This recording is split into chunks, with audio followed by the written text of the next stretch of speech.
In this video, you will see how to select all slides in PowerPoint presentation. To select all slides in PowerPoint presentation, there are two methods.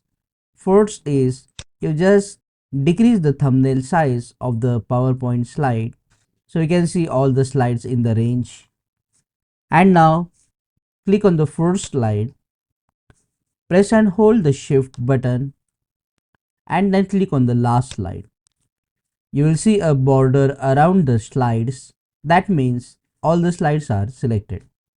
The other method to select all the slides in PowerPoint is press and hold the Ctrl key on your keyboard and press A. So this is a select all slide shortcut on keyboard.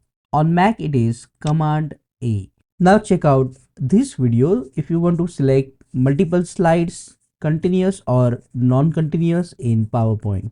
Click on that like button, comment below and let me know if this video solved your problem. See you again in the next one.